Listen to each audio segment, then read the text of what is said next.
I was left with nothing but a phone, and what I found inside changed everything I thought I knew about my family. Please stay with me as I tell you my experience, and please do not forget to support our channel by subscribing, liking, and sharing with your loved ones.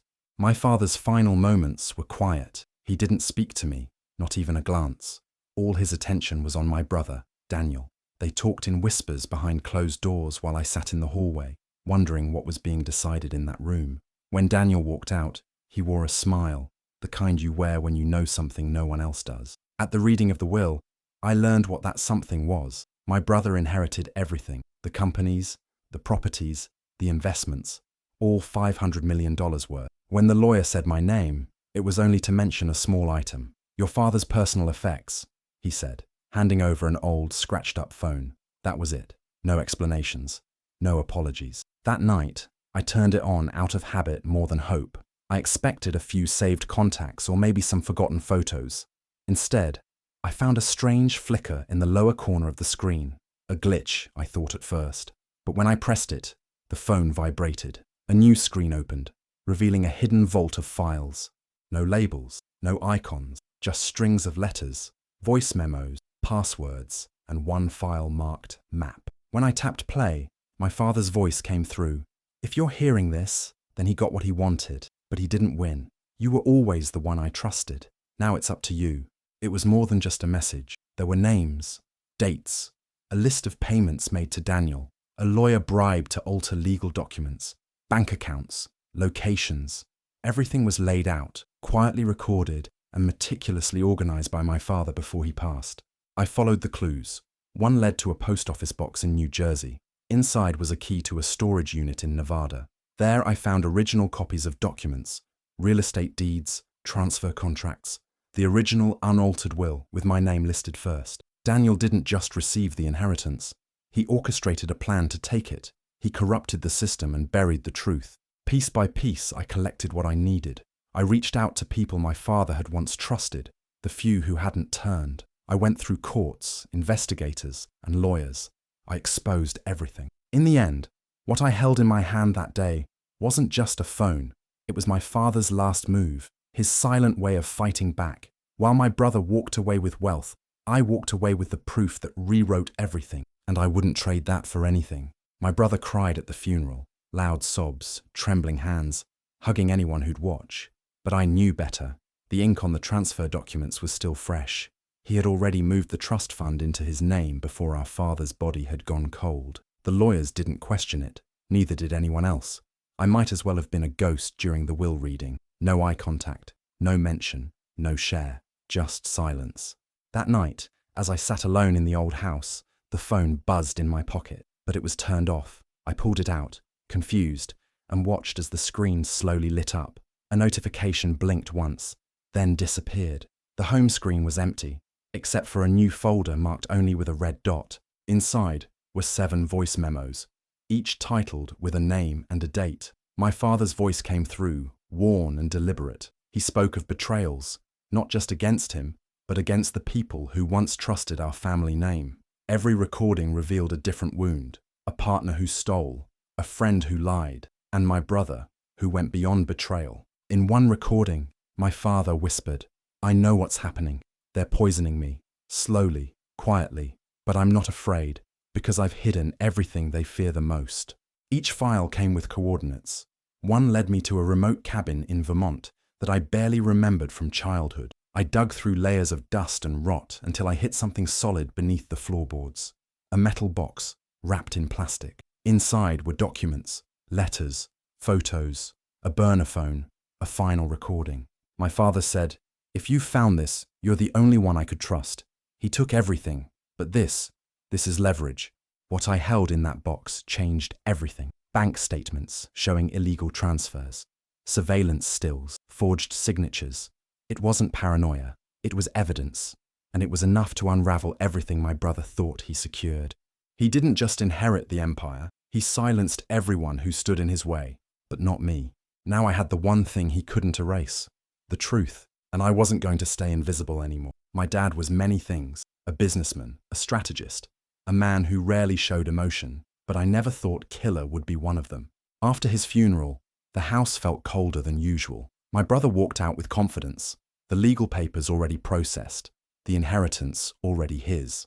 I was left with what most people would have ignored: Dad's old phone. It had no passcode, nothing of interest on the surface, but something told me to look deeper. I found a folder hidden in the settings, secured with biometric lock. The fingerprint scanner flickered. I hesitated, then placed my thumb on it. It unlocked. Inside were files that would change everything I knew about my family. Dozens of emails, offshore bank statements, and one disturbing image: a scanned copy of a handwritten contract. At the bottom were two signatures, my father's and my brother's. It was dated 12 years ago. The terms were brutal. My brother, Daniel, had been involved in something dark, something criminal enough that my father paid him a large sum of money under one condition: he would vanish. No return, no contact, no inheritance, nothing. But Daniel came back. He rebranded himself, changed his name legally, built a persona so clean, so calculated, that even the lawyers didn't recognize him as the same man. And it worked. He slid right back into the family, played the devoted son, and walked away with the entire estate when our father passed. My father's voice came through a hidden recording buried with the files. "If you're hearing this, I'm gone. And if he's got the money, I've failed. But I've left you everything you need." This was never about legacy. It was about survival. This wasn't an inheritance. It was a heist. And I was the contingency plan, the quiet son, the one always kept at a distance, not because I was the black sheep, but because I was the last safe piece on the board. I confronted Daniel with the contract. His smile vanished. For the first time, I saw something real in his face: fear. But it didn't last long. Rage replaced it. He threatened me, tried to bribe me, and when that failed, he made it personal. What followed wasn't just a legal battle, it was war. Our last name became headline news. Investigations reopened, allegiances shattered, and then things turned violent. My apartment was broken into. My car's brakes failed on a highway curve. People started disappearing. He wasn't just fighting for money anymore. He was fighting to keep a secret buried. But it was too late, because I had the contract, and I wasn't afraid to let the world see what it really meant. The phone sat untouched for days after the funeral. It wasn't until the fourth night, when I couldn't sleep, that I finally powered it on. A simple passcode screen greeted me. 4 numbers. I tried my childhood birthday, the one no one else in the family ever remembered. It worked. The home screen lit up, and buried within the Notes app was a file titled Blueprints. I opened it expecting floor plans or maybe renovation ideas. What I found instead were detailed schematics of our family estate, including sections of the house that didn't officially exist. One room, hidden behind my father's study, had no doors, no windows, just a thick outline and the word vault. I returned to the house under the guise of collecting old photos. In my father's study, I ran my hands along the bookshelves until one clicked. The wall gave way, revealing a narrow stairwell leading underground. The vault wasn't filled with cash or gold. It held binders, hard drives, and a dusty old safe. Everything inside pointed to one truth: my brother had orchestrated a massive betrayal, fraud, embezzlement, and insider trading that spanned 5 years. Hundreds of employees lost their savings, families broke apart, and all the while, my father covered it up to protect the family name. But he'd also left me the tools to fix it. I scanned and backed up every document. Then I sent them, anonymously, to every journalist I could find. Within days, headlines exploded, investigations opened, arrests were made. Daniel was the first to fall, but it didn't end there. Something nagged at me. I returned to the vault, retracing my steps. One of the hard drives was missing, not misplaced, gone. The kind of gone that only made sense if someone had taken it recently. As I stood in the silence of that underground room, a cold draft moved across my neck. I wasn't alone. The betrayal had roots deeper than Daniel. And now, whoever had come for the missing piece, they knew I was involved. Everyone thought my brother was brilliant, a financial prodigy who turned our family's wealth into an empire. Newspapers called him a visionary.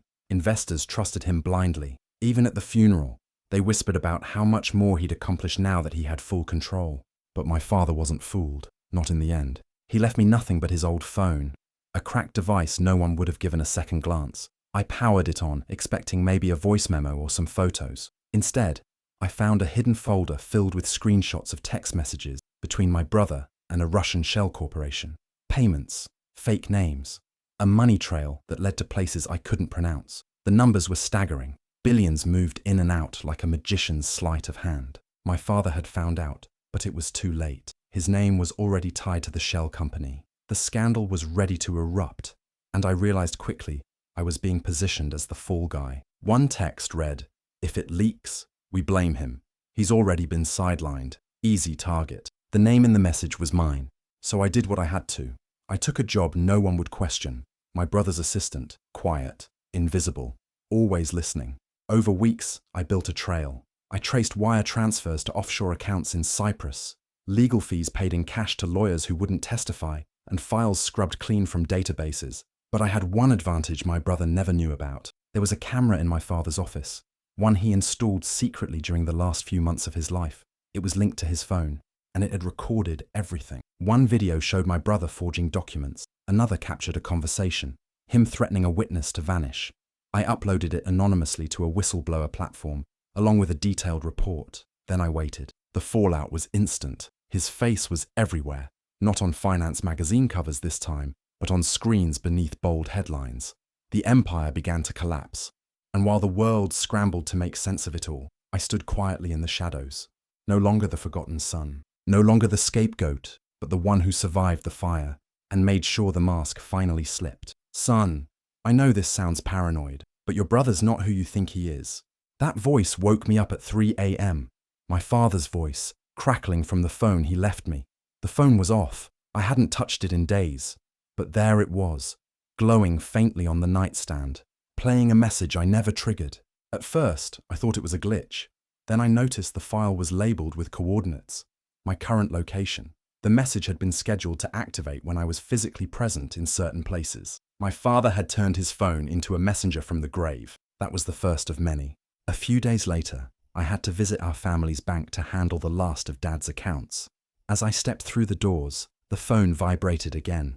Another message played. "Check the safe deposit boxes. Box 213. The name's under your mother's maiden name." Inside that box was a USB drive filled with financial records, doctored contracts, and photos of my brother meeting with men I didn't recognize. At the family law firm, another message triggered. The will was changed, not by me. Attached was a voice recording of my father's lawyer, nervously discussing edits made under duress. The fraud wasn't just financial. It ran deeper, into the structure of our entire family trust.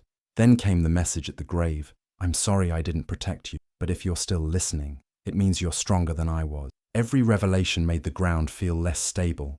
I couldn't trust anyone, not even our mother, who, after a brief visit from Daniel, stopped returning my calls and filed a restraining order against me for emotional harassment. I started changing my appearance, using aliases, watching every mirror, every reflection, every camera, but I wasn't alone.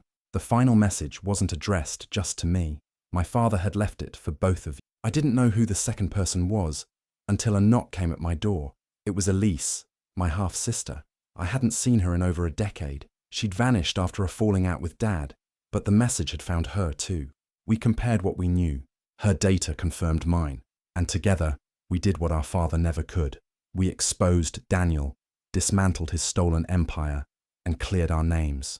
Not out of revenge, but because the voice in that phone believed in us, and we refused to let it be silenced. My father made a deal with the devil, and the price was my brother. He never said it out loud, not in life. But when I unlocked his old phone, the one no one thought twice about, I found something buried deep, files with strange labels, encrypted notes hidden beneath layers of false folders. It took me weeks of trial, error, and late-night obsession to decode them.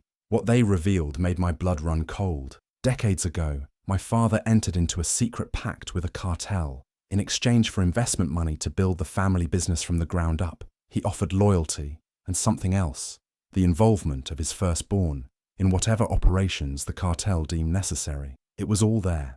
Names, dates, signatures, signed in blood. My brother Daniel knew.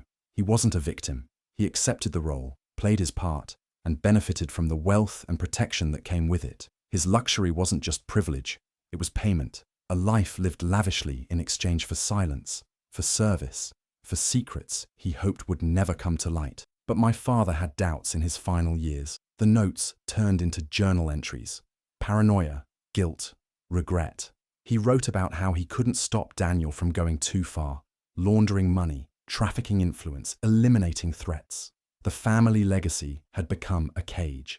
And so, quietly, he created a way out. That way out was me. I wasn't given wealth. I was given the truth. And a choice. I could bury it all, live quietly, never speak of what I found. Or I could burn it down, release the documents, shatter the legacy, invite the storm. I chose the storm. One by one, I sent files to international agencies, journalists, investigators. I triggered alarms in places most people never even knew existed. The family name was dragged through fire. Bank accounts froze. Properties seized. Friends disappeared overnight. Daniel found out. He came for me, but he was too late. The dominoes had already fallen. This wasn't revenge. It wasn't rage. It was reckoning. Because no matter how much money my father made, no matter how carefully he constructed his empire, it was all built on a deal that should never have been made. And I wasn't going to carry that weight. I was going to end it. I always felt like the outsider. Family dinners, vacations, even birthdays. There was a distance, an invisible wall I could never quite name. My brother, Daniel, was always center stage. Dad gave him the keys to everything. I got silence, polite indifference. I convinced myself it was favoritism, or maybe just my imagination, until I turned on the phone. Dad's old phone, the one he left me, not in the will, but tucked in a drawer like it didn't matter. It took hours to get into, but when I did, the files weren't just financial records or business memos. They were pieces of a puzzle I didn't know I'd been trying to solve my entire life. There was a DNA report, my name on one side, my father's on the other. The match? 0%. Surveillance photos followed, me as a baby, me taken from a hospital, a forged birth certificate buried in a folder marked confidential. My father hadn't fathered me. He had adopted me in secret, after my real parents vanished without a trace, and my brother knew. He used the truth to his advantage. For years he blackmailed our father, threatened to reveal everything if I wasn't cut out of the estate. Dad gave in, disinherited me, and kept up the lie to protect something, or someone. But he never deleted the truth. He hid it, locked away in that phone, and waited for the day I'd find it. When I did, it shattered me. But it also led me somewhere unexpected. The last folder on the phone was titled Her. Inside was an address, a letter, a photograph of a woman I'd never seen but instantly recognized. My mother. I found her. She had been in hiding for decades, forced underground after escaping whatever had happened to my real family. When I showed her the photo from the phone, she cried for 10 minutes straight. Then she said something I'll never forget. I thought you were gone forever. I never stopped looking. Together, we went back through what she remembered, what Dad had left behind, and what Daniel had done to climb his way to the top. What we uncovered about his rise to power, the blackmail, the threats, the partnerships with dangerous people, wasn't just disturbing, it was criminal. He built his empire by burying us. But now we were done being buried. We had the truth, and it was time to dig everything up. I always knew my father kept secrets, but I had no idea how deep they ran.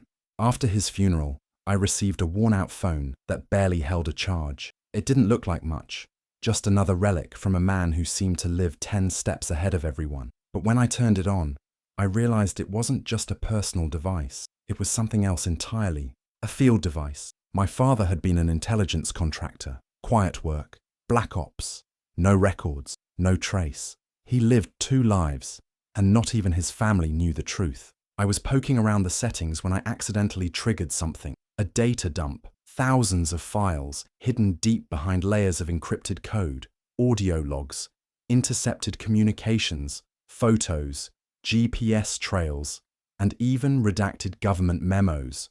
Some were clearly classified, the kind of stuff you're not supposed to see without a clearance badge and a handler.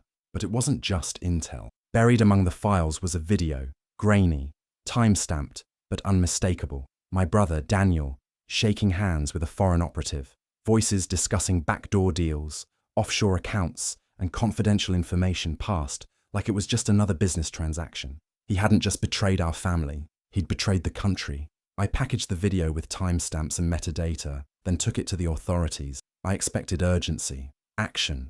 Instead, they dismissed me, said there was no record of my father's clearance, no evidence to support my claims. One agent even suggested I stop asking questions for my own safety. Then things got worse. My apartment was broken into, drawers pulled out, papers missing. The door wasn't forced. Someone had a key. Days later, I found my car tires slashed. I started getting phone calls from blocked numbers.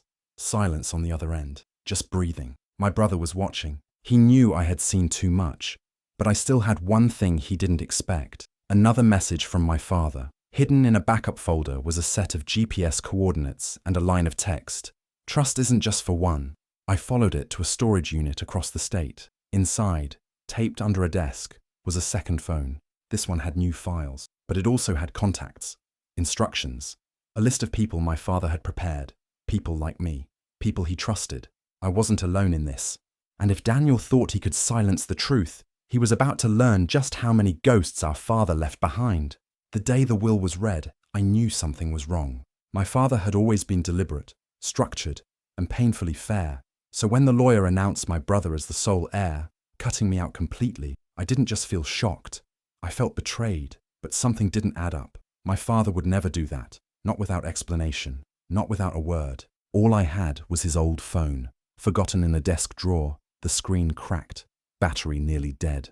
But when I turned it on, I found one file, a voice memo, my father's voice, steady and unfiltered. If you're hearing this, then the will you were shown is not the one I wrote. I named you, and only you. The rest is fraud. It hit me like a punch to the chest. The memo had timestamps. The file creation date was days before his passing. I traced the metadata back to his home office and matched it against the official will's timestamp. They didn't match. Digging deeper, I found surveillance footage on the same phone. My brother meeting with someone in a suit, leaving with a manila folder. I tracked that man to a notary's office. I paid him a visit. At first, he denied everything.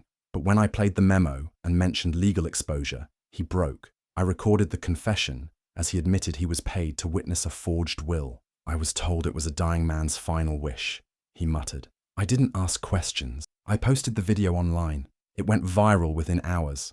Attorneys called, journalists flooded my inbox, legal investigations opened. But by then, my brother had vanished. The funds had been moved, scattered through offshore accounts, nearly impossible to trace. Nearly. Dad had anticipated everything. There was one account, hidden, untouched, locked under a passphrase. I stared at the screen as the prompt asked for security clearance. I thought back to something Dad always said whenever he doubted someone's intentions. Echoes never lie. I typed it in.